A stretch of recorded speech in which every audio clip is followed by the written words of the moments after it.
Ángel Guzmán Zúñiga. Soy estudiante de la Escuela Superior de Economía de la materia Metodología de la Ciencia Económica y el día de hoy voy a hablar sobre el keynesianismo.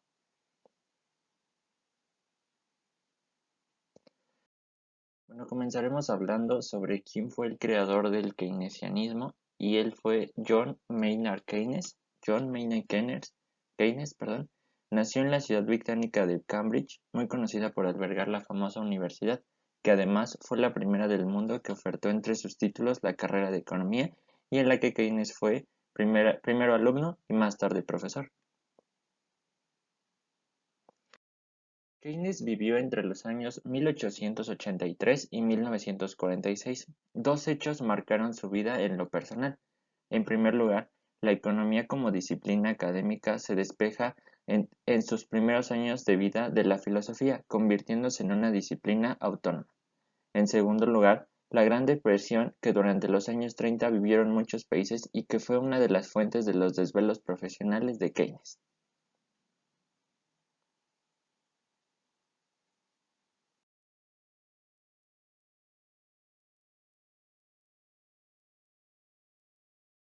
Como ideas principales, podemos mencionar que Keynes creía que la principal causa de las crisis es la baja demanda, derivada de las bajas expectativas de los consumidores.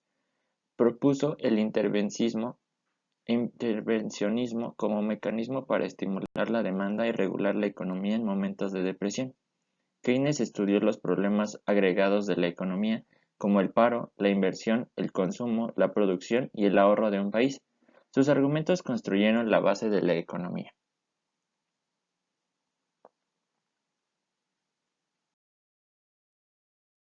Y bueno, ahora vamos a hablar sobre qué es el keynesianismo.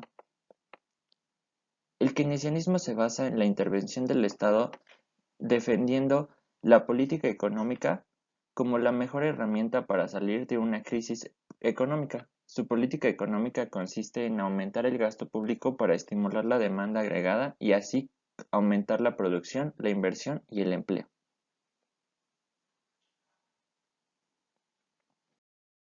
Bueno, ahora vamos a hablar sobre un tema como más importante o uno de los más importantes, que es la ciencia económica. El objetivo de la ciencia económica es estudiar la asignación de recursos. Hasta entonces, la mayoría de los economistas se habían centrado en la escasez de recursos. Keynes, por el contrario, se centró en el exceso de recursos. Años antes, Karl Marx ya había dicho que la crisis es el resultado de la imposibilidad de vender. Keynes se preguntó cómo era posible que, habiendo demasiados recursos en el mercado, existiera o hubiera una crisis. Y bueno, se preguntó cuál fue esa solución para que no hubiera un exceso de recursos en el mercado. Y eso fue estimular la demanda para que se consuman estos recursos sobrantes.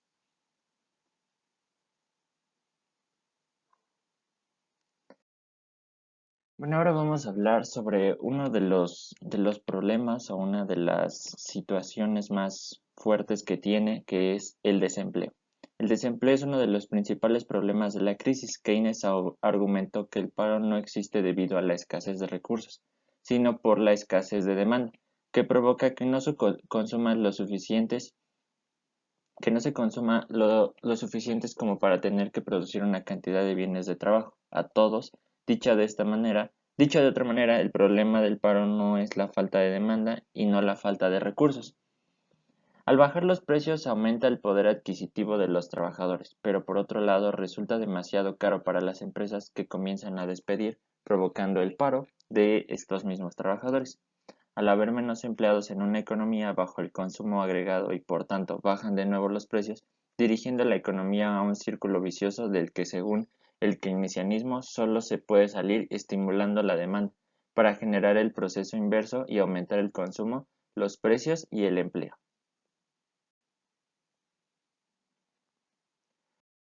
Algunas de las aplicaciones prácticas derivadas del modelo keynesiano es la política económica fundamental recomendada consiste en a aumentar el gasto público, lo cual provoca un exceso en la demanda agregada, trayendo como punto favorable de su aplicación un aumento en la producción, el empleo y la inversión. Sus políticas del gasto público son aplicadas por muchos de los estados o gobiernos del mundo. Hay algunos economistas que estuvieron en contra de este modelo. Muchos economistas están en contra del planteamiento de Keynes y creen que su teoría ha impulsado a los países a descuadrar sus cuentas por el aumento del gasto público. Los economistas detractores del modelo keynesiano indican que las políticas que Keynes plantea solo crean inflación y déficit. Por tanto, a largo plazo, según indican, la actividad económica se ve mermada. Algunos de los retractores eran Friedrich Hayek, Carl Gustavo Kassel y Piero Erafa. Bueno, en conclusión, el keynesianismo se basa en estimular la demanda para provocar un aumento del consumo y el empleo en momentos de crisis. Pero, ¿y cómo se estimula la demanda? Algunos se preguntarán, mediante políticas monetarias y fiscales. Keynes fue partidario de utilizar las políticas fiscales, aunque a finales del siglo XX las deudas de los países occidentales comenzaron a crecer de tal manera que los keynesianistas pasaron a recomendar las políticas monetarias como mecanismo para estimular la demanda. Bueno, eso sería todo de mi parte. Gracias.